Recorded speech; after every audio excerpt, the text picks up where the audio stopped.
What do you hear about yourself? That I'm average. I'm 44.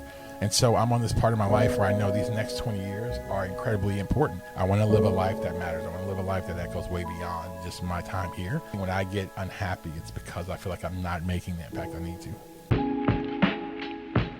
Hey, what's up, guys? I want to welcome you back to another episode of the New Rules Podcast. It is your boy, Adrian, here. If you are new to the New Rules community, we simply exist for this purpose, is to unlock authenticity, because we believe authenticity leads to human flourishing. We are living in an age and a time where everyone's craving for authenticity, but very few are walking in it. And we here in the New Rules community want to see people live an authentic life. And so we are excited that you've decided to join us today. Now, if you are watching on video today, you see somebody else in the shot today. Normally it's me, and I am normally just looking directly at a camera. But one of the things as we launched this podcast that we really wanted to see was that we wanted to figure out is the best thing to deliver the best content, the best information, and things being authentic. And one thing I realized in the first few episodes is that I kind of turned into this professor teacher doing this master class, looking directly at the camera. And the truth be told, that's not really me. A lot of the best things that I say, insights I have, just comes naturally in conversation. So we decided to add someone to the pod. And so we have today in New Rules, we have actually a consulting agency really called New Rules Collective. And in our agency, our staff architect and also the person who's the creative director on this podcast, her name is Bree Clark. And so Bree is joining us. And here's the thing. She's making the podcast look better. She's making the podcast be younger. Again, she is Gen Z to the fullest. So Bree, welcome to the pod. Thank you so much. I'm so happy to be here. There we go. So Bree, tell the people a little bit about Bree Clark. Okay, so a little bit of my background. I'd say the primary thing about me is that I'm super competitive. In high school, I started doing competitive cheer. Okay. I went through high school, did it in college. I won a few state and national titles. I met Adrian when I was about 18 years old. I was a little baby, still kind of am. And I became his full-time nanny for his family. And then about I'm glad you clarified that. But but wait. I'm not, you're not but my wait, nanny. Eventually I did become his full-time nanny because about a year later I became his executive assistant. True. And then my job was to take care of him. Fair. And so about a year after I became his executive assistant, Adrian decided he wanted to launch a consulting firm in the middle of COVID, in the middle of a global pandemic. So I was freshly 20, helping start a company in the middle of social unrest, global pandemic. But we began New Rules Agency, and it's like a baby to me. I love it. I love what I do. A few fun facts about me. So I love all things fashion, beauty, perfume, skincare. I love scents. I'm the scent goddess. No, you're not. Yes, I am. You're goddess. You can be the scent god. I'll be the scent goddess. Fair. Right. Love scents. I actually was the one who kind of got Adrian into scents. No, you outside weren't. of his friend, Really? Seth Okay. I would say so. I would say so. I kind of introduced it a little bit, and then he came in with the assist. But yeah, I'm very Gen Z. I love being a part of Gen Z. I'm super proud to be born in this generation. My full name is Brianna. I go by Bree, but more frequently I'm referred to as Breezy. There it is. And everyone, I can tell you that why I believe so much in this generation is because I get to see people like Bree. A lot of times my generation above me craps on Gen Z. But like I always tell people, we crap on this generation, but we're the ones who made this generation. So you can't blame the cake that the cake sucks. We made the cake.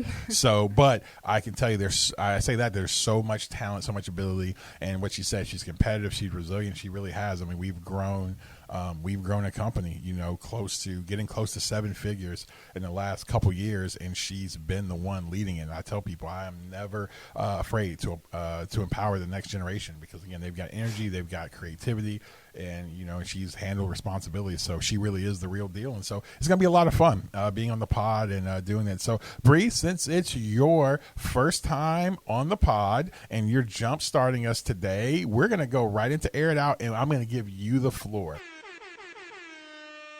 What is on your mind? What is on your heart? For if you're new to the pod, Air It Out is where we just share whatever. It could be good, it could be bad, but something we want to get off our chest. And so, Bree, I'm going to let you get it off your chest. Thank you. I was thinking about this segment, and at first I was going to talk about the Hailey Bieber and Selena Gomez drama. But I'm not going to do that one today. I'm not going to do that one for my first time on the podcast. So we'll save pop culture for another time. But I was at the gym, using a piece of equipment, and this piece of equipment smelled horrendous.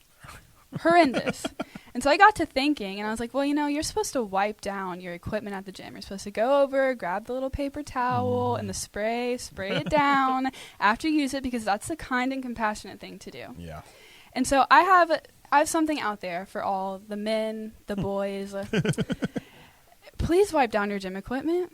Like, I don't need to walk into the gym and use the Stairmaster and feel like you're right up my neck because you smell so bad. Like, and the thing is that you don't see girls, very rarely will you see a girl use a piece of gym equipment and not wipe it down after. Yeah. But after that experience, I was looking around and I was like, none of these guys, none of them are wiping down their gym equipment, and you smell the worst.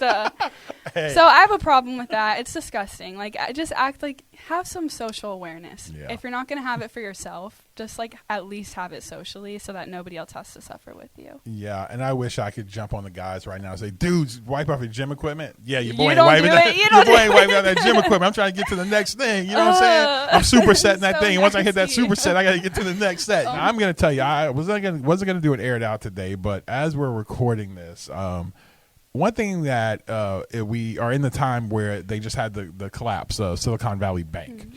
And so there's a lot going on, a lot of thoughts, typical political posturing. Here's one of my things I want to air it out. Can we please end the anti woke conversation and even the woke conversation? It's getting old. It's played out. They're all caricatures. I actually saw a leading Republican actually come out and blame, saying, hey, part of the reason why this bank crashed is because they were woke. They were doing some type of, I think they had some type of DEI training going on, and that's why the bank failed. And I'm like, no, you freaking moron. That is not why the bank failed. The bank failed is because of regulation, not having proper controls, actually stupid mismanagement on the part of the leadership of the bank. That's why it fell. It has nothing to do with woke. It had nothing to do with that. And again, I could go on the other side of when something happens and people say, well, it's because of MAGA, MAGA Republicans, this happened. No, it's because of something else. And I'm just sick of it because it's just people get to these extremes and we live in these places and now you just become caricatures. Everything is nuanced in our world. It's not just this one thing or this other. But what do we have to do? We think this is going to get us votes. It's going to get us popular with our base. And here's what happens. It's not helping humanity. It's poor leadership. I am so sick of all these leaders, woke, anti-woke, whatever, just putting things in boxes because you're bad leaders. Things are nuanced. Real leaders live in nuance and they don't. So stop.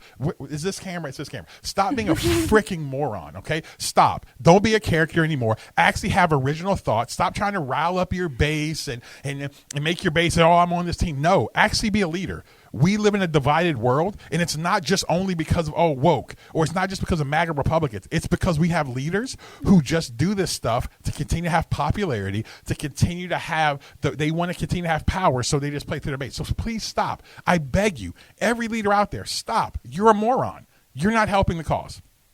Sorry. Okay. There he is. That's it. There it is. That's how I feel today. So you got to know it's going to be a spicy podcast. It is. I can already feel it. Be a spicy pod today. So with that being said, guys, we are going to jump into our pod today. We have a way that we do it here at the pod. We try to take a topic and we try to really unpack it. Now, the first few pods, it was just me unpacking points, kind of helping people grow. We want this pod to be very practical. We want it to be at the street level. So when you hear it, we hope it's inspirational, but we also hope that it's actually instructional and it actually leads you to go make some changes and make some impact. And today we're going to talk on this idea of living limitless. And so that's the topic we're going to dive into. And I'm actually really excited to actually get into this because I believe there's so much power in this idea of living limitless. Can you give us a little bit of foundation? What exactly are you talking about? What does it mean to live limitless? So really this title is kind of catchy. We want to draw everybody's attention, but it's not us saying today that we want you to live like without limits. Matter of fact, we're going to talk about how you live limitless is actually having limits. This all came for me. A lot of the stuff I learned on the idea of authenticity, leadership development has all been just a study throughout my entire life. In one part of my life, I was doing basketball skill training. So I started a company that grew and we eventually sold it. But I would work with from young kids all the way up to professional lottery picks, guys doing basketball skill training.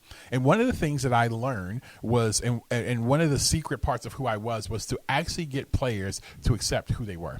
It's to actually realize you can't do every skill. You can't be all these things. You can't be a great rebounder, a great shooter. You can't be you're not gonna be the greatest defensive player in the world, the best mid-range guy, the best floater guy. Like, you had to come to a place of understanding that, man, you want to be good at certain things, but you had limits. So you had to kind of focus. And so I really became great at helping players figure out who they were. And to do that, I had to get them to accept this reality that they just weren't good at certain things, that you had to have limits. And once they were willing to do that, many of the players who accepted that really began to flourish. And as I thought about that, it started coming back to life, actually, to where I think we live in a world right now where there's so much access, there's so much information, there's so much everything that people just really many times like feel like they can live in these limitless spaces. But I feel it's leading to a lot of issues in our world. And so from the training and then what I've seen just in life, from leadership and in corporate world and nonprofit space, people don't live with limits. They don't understand what their limits are. And so a lot of times I think they have less impact. You mentioned a little bit about how whenever you're coaching, one of the things that you would focus on with your players is accepting the skills that they could be really great at and really working on and honing those. And that sounds really great in an idea, but whenever it comes to the actual process of being told that you're not good at something and the things that you are good at and you need to focus on those, it's really painful. Like, it is a very emotional process to begin to accept who you are. And that's also making the assumption that someone has the skill set to be self-aware to do that on their own, or has somebody in their life who can kind of give them that direction. So what advice would you give to those people who maybe they don't have the self-awareness to know, or they don't have somebody they can trust to guide them in that way? Yeah, I think what you have to start looking at is, what do you do well? Start to do an inventory of your life. What are things that are natural to you? What are things that actually produce results? If you're the person that every time you get up there and you may love to communicate and speak, but most people, you can look in their eyes and they dread listening to you speak. Or if you got a communication class, you always got a D or an F. That may mean that you're not a good communicator, and that's okay. I tell people one of the greatest things that someone can ever do is tell you suck at something. Because when you start realizing you suck at something, it actually puts a boundary. Oh, you're still on that journey to find out actually who you are. So I think you have to do, the first thing is do a self-evaluation. I think get some, again, you probably have some level of friends or maybe someone who's worked with you professionally. If you, depending on where you're at in life, you got roommates, you got a spouse, whatever, ask them. Man, what do you think I do really well? What's a skill that I have? Maybe you find somebody who who's a business owner, or someone who's is a manager, or they lead at an executive level, and ask them, hey, if I came to work for you, where would you put me? What skills would you have me do? And I think those are ways you can start to figure that out. But I think the bigger thing is the internal parts of being okay with understanding you're not going to be great at everything, and it's not a reflection that you're not a good person or that, man, you're a failure in life or whatever it may be. But the internal things that we all suck at something, and we suck at a lot of stuff. And if we can get to these places of understanding, I think that authenticity gets unlocked more and more, which, like we always say, will lead to greater human flourishing in your home, in your job, those around you. You will be the best version of you once you start realizing where you suck and where you've got limits. Yeah. I feel like something that could be really important to touch on is that it's a process. It doesn't seem like it's something where you're going to understand in a moment and just accept it. Like that might be something, and there might be some things that you wrestle with for your entire life, like wishing to be something, hoping to be something, and never really meeting that mark, and questioning, is this something I'm supposed to do? Maybe it's something I'm not good at. Like there's so many internal questions that start to come to mind whenever you're processing through that. And so do you have any examples, I guess, for yourself, like where outside of walking other people through that process, like where you have experienced that? Yeah. For a while, one of the things I would wrestle with is because I had friends who were incredibly organized. like really organized, where, I mean, they could, you look at their notes, right? They would write and you're like, dude, this looks beautiful how they would write their notes. Or when, they would send you an email, the way they would craft their emails, the way their offices would look, whatever. And for me, I am very much so at the fullness ADHD. I like organization, but I can't put organization around my life. Yeah. So for a long time, I kept just like beating myself up trying to be organized. So I'm the dude who got like every to-do app, read every book about how do you become personally organized. I tried to implement all this stuff. And I kept trying to be at a certain level. Now, in that, I realized my organization had to get a little bit better. But I was never going to be like some people who are around. People who you see, you're just like, God, I just wish I had that. The way everything in their life, it's just you go to their house, I mean, the way the knives are, the way the wine's set up, to everything. I'm like, I'm never going to be that way. Yeah. And it was really hard for me because I was questioning, like, man, a lot of like higher level leaders and executives, I thought, okay, they lead this way, so I've got to become this way. But which is like so far from true. It's very it's not true. They hire people to do that for them. Yes, and now that I'm in it and really in these corporate spaces, you're like, there's some who are that way. There's others who are not. And I think that was one of the ways for me for a long time. So an example would be when I wanted to be very organized. So when I would going back to doing training, I would do training and I used to be like, okay, I've got to have all these workouts and it's got to be from minute to minute. And what I realized, I'm such a theme person and I'm a feel. So when I would work guys out, I would have maybe, we're going to work on these things today, but I was so creative in the moment. I would sometimes come up with drills right there in the moment. Or if I'm working in a session where we're working with clients, it's like all of a sudden, you know this about me. I want to be organized, but then all of a sudden it's a feel. So I get in that moment, I'll switch something up. Right. And so for a while, I just wanted to be that, and it was really hard for me. And I really beat myself up a ton, and I always question would I ever have any success because of my lack of actually organization. A lot of people miss their potential completely, like 8-year-olds, 9-year-olds in different communities who are like CEOs, like built to be CEOs, but don't get there because they don't understand that concept. Do you feel like that's a possibility? And like speak to that a little bit. Yeah, again, for those who are, on the pod, you want to know who this is, our producer, Grady. Again, I mean, listen, you want to talk about one of the most, we talk about. Find him on Spotify. Hey, you want to talk about a guy who probably doesn't have limits. It's Grady. My man can film. Definitely. He can rap. Listen, one of my favorite rappers out there. My man can play drums. I mean, he could do everything. He's one of those guys where you really do envy. But no, Grady, but honestly, I think that, yes, people do miss it. It's because in our world today, what we have is that we have set up, because we've come out of an industrial world. And because we come out of an industrial world where it's like, hey, is assembly line stuff. So everyone look a certain way, act a certain way, do a certain way. So even our college education system was that way, to get people to come work it, to like, hey, go work at IBM. You go work in this. Now the internet has disrupted that. The problem is that we have these things of what we think a CEO looks like, or what a manager looks like, or what a creative looks like, And so what can happen is that people can end up missing it. And what we do is we say, okay, well, they don't have this, so they can't be this. Versus understanding the soft skills that come to it. When I was saying earlier, because I wasn't this most like organized, strategic, whatever, but what I'm really good at, my intuition and my EQ is incredibly high. So what that allows me to do is my feel for things. So I have great feel. So I can walk into a room and I'm like, I can just feel where I think things are going to go. And I think we have to help people understand soft skills, teaching kids what are their soft skill sets versus like, I'm good at math. I'm like, that's fine. You can be great at math, but like somebody can be great at math doesn't mean you freaking should lead the math department because you suck as a leader. Right. Yeah. A hard question. Did self-awareness save your life? Oh, 100%. Save your business and speak specifically to that lane too. Yeah. As far as like helping out your business. Yeah. 100% self-awareness and understanding who I was and my limits absolutely saved my life. Somebody who we will have on a pod, we'll have Dr. Mike Zoder come on, who's one of the leading family therapists in the country. Actually was my therapist, and I tell people he saved my life because I just intuitively, for survival's sake, always had feel and intuition because I wasn't the smartest guy. I didn't have a very high IQ. But what I had was this ability just to understand patterns and recognize them.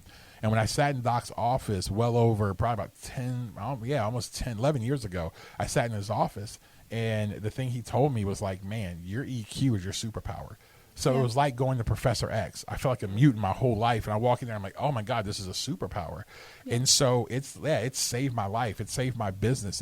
It continues to save me because there's so much in me at times that will drift to not want to accept who I am, to be who I am. I'm like everyone else. I get on TikTok, I get on Instagram, I get on things, I see everybody else. I'm like, yo, I see people who sometimes I'm like, yo, they suck. I think they suck as communicators. I think I listen to people and people are like eating this stuff up. I'm like, that's buns. Like, it's not even like helpful, but like it is. And I'm like, man, then I'm like, I just want to be like them. And so then everything in me wants to start like, let me be a little bit more polished, even when like, this would be truthful. Even when we started doing this podcast, the first one, I was like, I got to be masterclass, do this. And I'm like, and then afterwards I'd walk away and I always would question, man, I don't think that pod was any good because I was trying to be like some of these other people versus like, yo, this is just me, raw, uncut at a street level. So it has 100% saved my life, saved my business.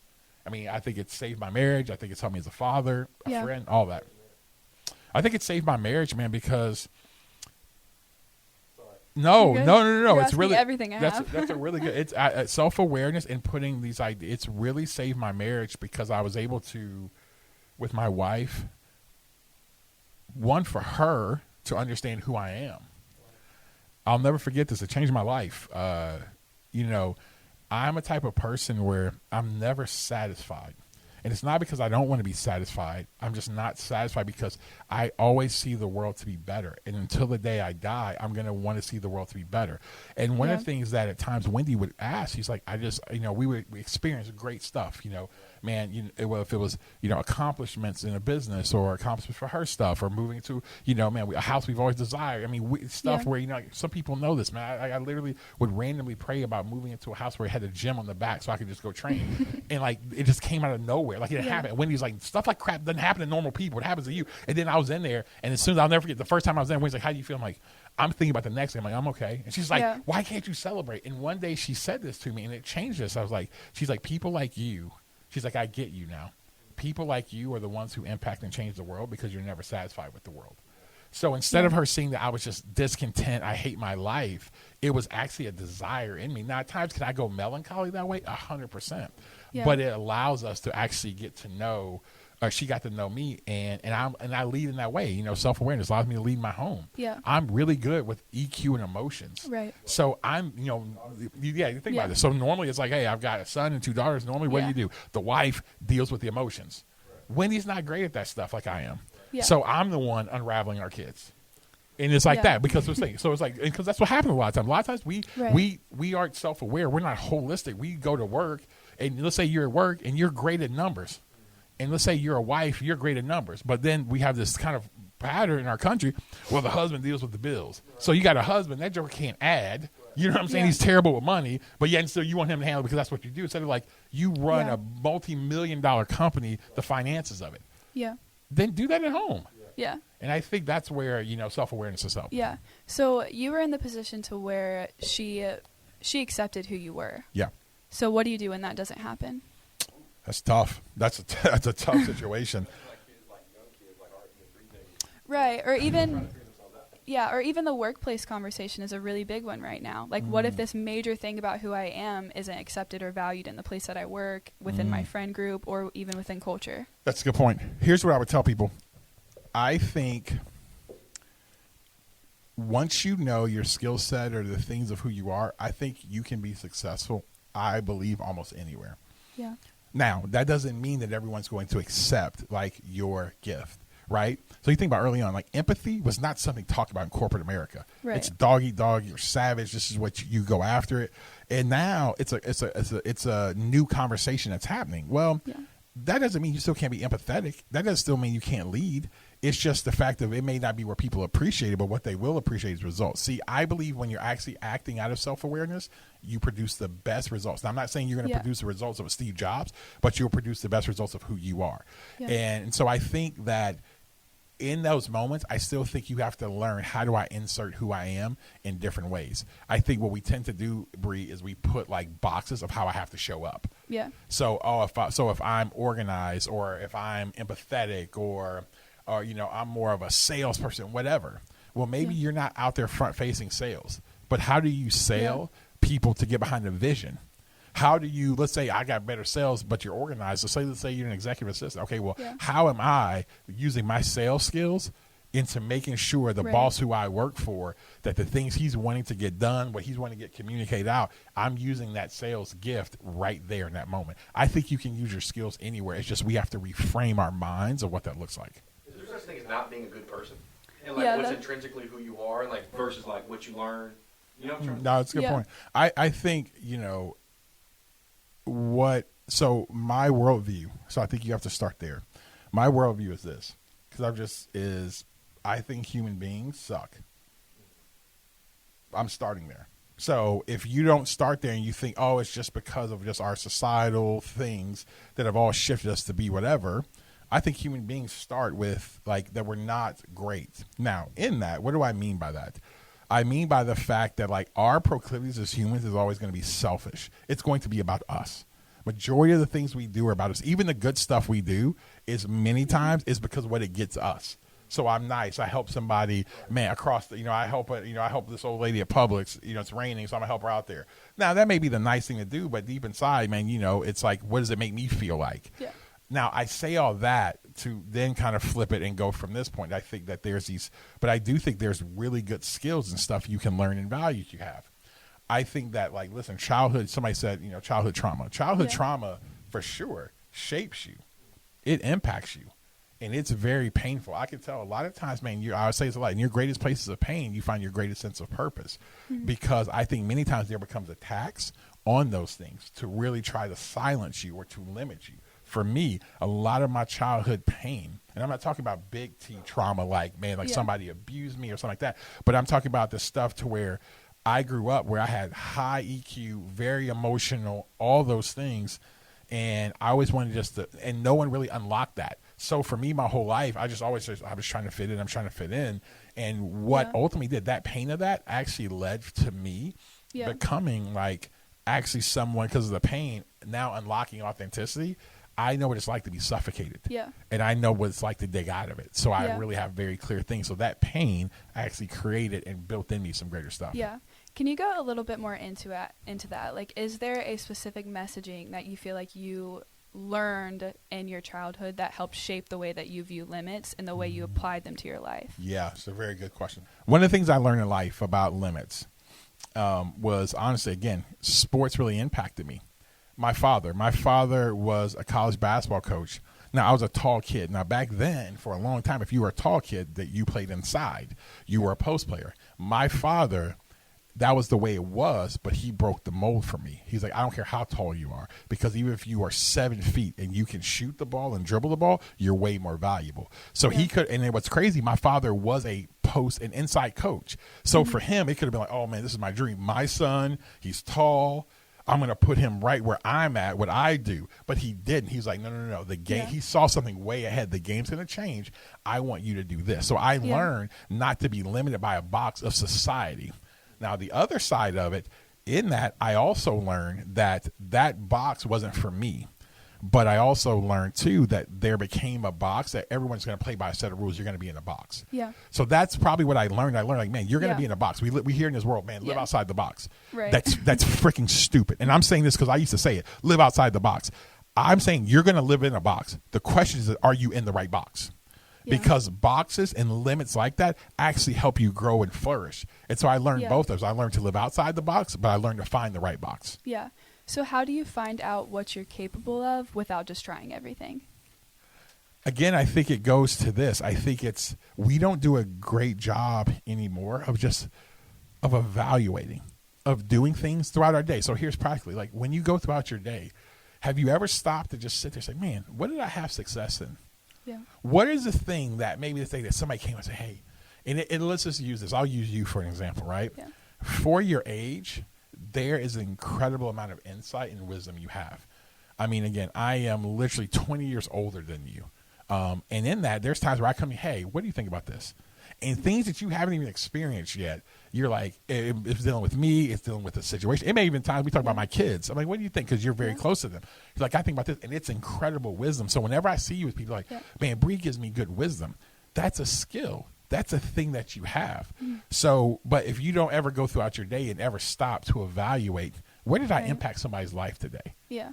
I think that's how you start to learn. You have to just stop. We have to just be better at looking and then being okay with whatever it is. Yeah. Because sometimes, I'll use a person being organized. Some people don't like that because, that's the person behind the scenes. Nobody gets to see them. But so if you want to shine, well, what if you think you're never a front person? What if you're always going to be a number 3, 4, 5? Let me tell you, there are a lot of 3, 4, 5, 7, 8, 9s, 15s, and 20s in organizations that are making a lot of impact. Yeah. But you accepting you may not be a front-facing person, and that's okay. Yeah. So you brought up your kids, and something that I've experienced a lot is your parenting with them. Mm-hmm. And you take a very different approach. The way that you teach and the way that you discipline all 3 of your kids is very different from one another. So what influenced you to do that? 1, 2, they can feel like that's unfair at times. What do you tell them? Because that's how a lot of people will feel, is like, this is unfair. I heard one pastor say it this way. Like, fairness ended in the Garden of Eden, right? And so the idea, like, fairness doesn't really exist. And when I say fairness doesn't exist, I mean this. With my kids, they're all 3 different people. Right. So if I'm going to measure all 3 of them, now there's certain threads in our home that are non-negotiables. How you treat authority is a huge thing for Wendy and I. Yeah. So, like, that's all across. So it doesn't matter. You disrespect authority, you don't do that, then we deal with that. But with each of one of my kids, their measuring stick, their scoreboard is just different. Mm-hmm. Jalen was born on the spectrum. Well, he's grown and, kind of grown off of it now, but he still has struggles. Well, I can't measure Jalen. So, for example, he's 18 years old right now, and he's just now starting to learn how to drive. Right. Now, if I measure Jalen by wherever society's at, 16, you should do this, dude. He was mentally and emotionally like 12 at that. And now because of his growth, he's like, even though he's 18, he really is mentally and emotionally like 6. So he's ready to start driving. Yeah. So I have to measure it that way. Brooklyn, different. Peyton, different. And so with each one of my kids, why I approach it this way is because it's unfair. Wendy and I felt like it would be unfair to measure them all according to the same stuff. When they're all different kids. Yeah. And it's all about where we're trying to get them to. And most of the times as well, I cannot allow my anxiety to lead me parenting my kids, because a lot of times parenting and putting limits around your kids always has to do with your crap. It has to do with you didn't make it as this, and so now you're trying to live through your kids. Or, hey, you grew up, and now you had all these boundaries in your life and limits on your life, and so they were a very strict home, so now you put no freaking boundaries on your children. That is so freaking stupid. That's about you. That's not about your kid, because you're putting your kids in dangerous situations because of what you haven't processed your own stuff. So now you lead. So we really have to work hard at leading out of what's best for them and not dealing with our own stuff within us. Yeah. Is there a time where you put the wrong limits around any of them? Oh, absolutely. Absolutely. Especially Jalen. Your first kid, man, I tell people, your first kid is the guinea pig. You know what I'm saying? It's like you're just out there just testing stuff to see if it works. And I think for him, he has been one of the greatest gifts that God has given me to how I've grown. I've realized that early on, man, I had this child who was completely different. Yeah. And I'm the guy who literally what wakes me up in the morning is helping people write new rules.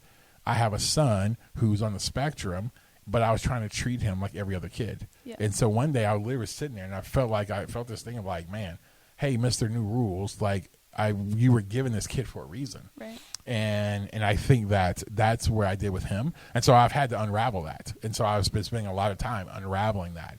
And even some of the stuff he does now. And so some of the greatest places for me and Jalen for his growth is on a basketball floor. He loves the game. He's growing in the game. And I use that moment on the floor for our growth together and my helping train him, disciple him, grow him to be who he needs to be. A lot of that happens on the floor, but I've had to unravel a lot of boundaries, I'll say very specifically with him. Yeah. When you feel anxious or fearful of the future of your children, what do you do? Man, for me, I would say this, because of where I land in faith, I do spend a lot of time praying. And I think that prayer is one of those things to where it's a conversation. And a lot of times I process. And I think with prayer for me is I process it and I really vent where I'm at. Yeah. I don't give God the PR. I don't give God the talking points. I tell you, this is where I'm at. I'm freaking scared. I'm scared of what's going to happen. Yeah. And a lot of times what happens at that moment, it allows me to get the anxiety out, and then I'm able to see clearly. Because a lot of times it's irrational, right? Yeah. When you have those fears and anxiety, it's irrational. So you see I always joke, your freaking kid leaves like his bath, he leaves his towel on the floor, and you're like, man, he's going to prison. And you're like, what the hell? Like, he's not going, like, but that's what it's really irrational. Yeah. You know what I'm saying? Or like, or you see, if your daughter, like all of a sudden, like my daughter is running around the house, and, again, my daughters are dancers. So all of a sudden, she's just running around the house with shorts and sports bra. You got to quit wearing, put a shirt on. You're going to become a stripper. You're like, what in the world just happened? Like, seriously. Like, you know what I mean? And it's like, it's irrational. I think, man, that's one of the first things I do. And again, if you're not a person of faith, that's fine. Here's what I tell you. Just dump the box. So the way you get out of it, you got to dump the box. You got to just vent how you really feel. Right. And then what that does, many times it gets it out. And then you're able to, hopefully, if you're working, you're able to process deep within, okay, why am I thinking this way? Is that really rational what I'm thinking? Yeah. So in those moments of prayer, what is something that you believe that God offers you that venting to another person doesn't do? I believe that my belief is that God created the heavens and the earth. He created everything. So if he created everything, he knows how everything works. If I believe he made me, then he knows how I work. So I believe that when I hear from God, and what I mean by that, that's a very, I get it. Like, I've been a follower of Jesus for 25 years. That's a wild statement. Right. And I think sometimes people who are in the faith world, we just say stuff that's wild. Yeah. Like, oh man, I hear from God. What does that mean? Right. But what I say, there's this inner thing within me that I hear. I'm not talking about an audible voice, but there's this inner thing in me and that I hear. And a lot of times it gives me incredible amounts of wisdom when I'm willing to sit still and actually just wait and listen. So can you explain a little bit about what a boundary is? Yeah, I love how Dr. Mike Zoda talks about a boundary is a place where it's a limit, where you have some. It's like it's a border that keeps out, it keeps good in, keeps bad out, right? Another way is what Henry Cloud says, like when it comes to individual, like a boundary in your life, it's the idea of where I end and where someone else begins. Mm-hmm. And he says it in this way, why it's so important, because it's ownership. When you actually know, like, this is my boundary, this is my skill, this is what I have, I know what I own. I know what I'm responsible for. And a lot of times we don't have boundaries. And so all of a sudden we feel like we're responsible for everybody else. So we become codependent. We feel like, oh, I'm responsible for, that's why everybody has opinions about every freaking thing in our country today, right? So all this, you got the crypto bros who want to talk about geopolitics, you know what I'm saying? And then you've got, the dudes who storm the Capitol who want to talk about, social injustice. Everybody's got opinions about stuff. They don't understand this is my boundary and where do I have limits, because you know where you actually have ownership. Why do you feel like boundaries are important in this current cultural moment? I believe it's important in this moment because I believe boundaries and limits keep you into reality.